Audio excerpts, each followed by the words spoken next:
Bismillah, Ustadz, bagaimana hukumnya jual beli yang harga bandrol dengan harga setruk pembayarannya berbeda?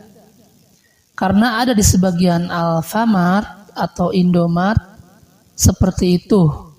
Mohon penjelasannya. Syukron, jazakallahu khair. Wa iyaka. Memang ya ada di sebagian tempat belanja itu seperti itu. Kami mengalami, penanya mengalami, dan kaum muslimin pun banyak yang mengalami. Jadi harga bandrolnya sekian, pas mau dibayar di dalam struk kok jadi sekian. Nah, jual beli seperti itu termasuk penipuan ya. Dan jika yang membeli itu merasa tidak ridho atau tidak suka, maka diterangkan di dalam hadis itu jual belinya tidak sah. Karena diterangkan di dalam hadis yang diriwayatkan oleh Ibnu Hibban, kata Rasul sallallahu alaihi wasallam, "Innamal bay'u anta radin."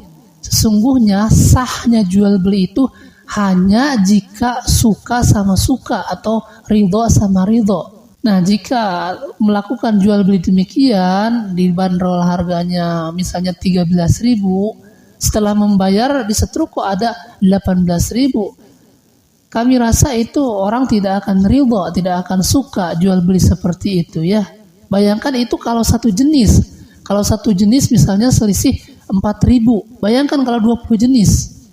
2 kali 4 sudah 80.000. Antum ridho atau tidak? Ketika antum menargetkan misalnya total belanja itu kurang lebih ada 200.000. Setelah dibayar kok ada 280.000. Nah, itu yang 80.000 itu antum ridho atau tidak? Kami yakin semua orang tidak akan ridho ya. Jangankan puluhan ribu seperti itu, 5.000 saja kalau ditipu orang itu tidak akan ridho, tidak akan suka. Beda kalau antum mau sedekah. Kalau ridho kan jangankan 5.000, 100.000, 200.000 kan dalam hati sudah ridho, sudah niat. Tetapi kalau caranya seperti itu sama dengan ditipu ya. Dan jika seseorang ingin membatalkan itu boleh, karena mungkin harga bandrol dengan harga dengan harga di setruk pembayaran itu berbeda. Mungkin dia membawa uang pas-pasan, dia mau beli satu jenis, uangnya pas-pasan, ketika dibayar kok jadi besar. Boleh-boleh saja.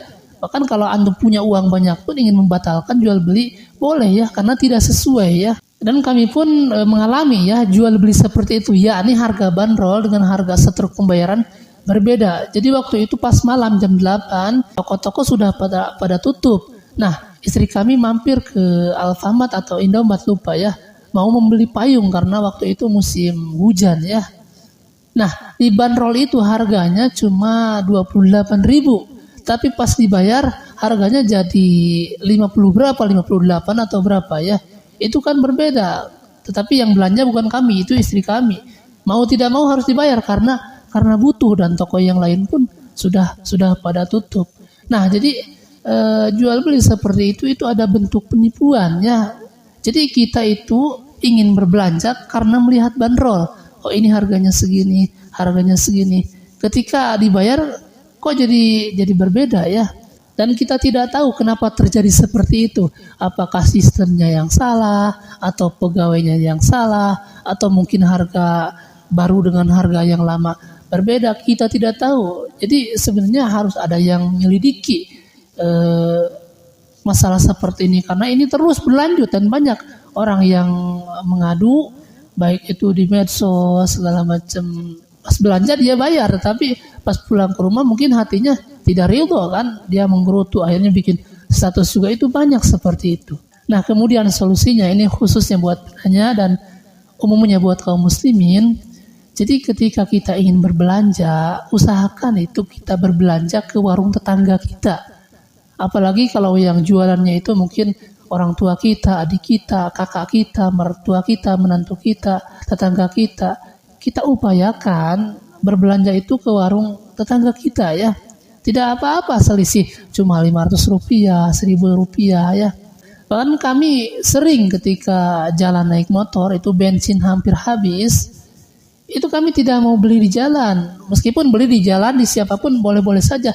Tetapi kami perkirakan ini bensin nyampe atau tidak ya ke tempat kami. Karena kami ingin membeli bensin itu di warung tetangga kita. Meskipun misalnya harganya mungkin berbeda, Rp500, Rp1.000, tidak apa-apa, tetapi beda ketika kita membeli ke tetangga kita. Kita itu ada rasa senang ya. Dan perlu antum ketahui ketika ada seseorang misalnya, dia itu punya toko, punya warung, tetapi antum itu tidak pernah belanja ke warung tersebut, tidak pernah belanja ke toko tersebut, itu hati dia itu akan bertanya-tanya dan akan merasa sedih.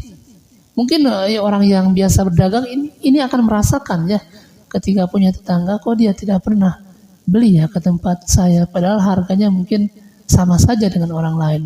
Itu hatinya akan merasa sedih ya. Dan kami pun mengalami ya, karena kami punya warung di kampung ya, ada toko handphone dan juga ada warung alat-alat sekolah dan mainan anak-anak ya. Padahal toko handphone di tempat kami itu tidak ada lagi cuma satu-satunya, adapun jauh, ada puluhan kilometer.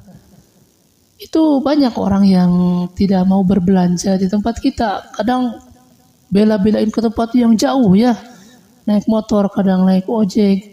Padahal keuntungan kita itu bukan untuk kita makan sendiri ya, itu keuntungan dari usaha kami itu buat keperluan anak-anak santri di sini untuk membeli ikro, membeli Al-Quran, membeli tikar buat mereka dan lain sebagainya ya.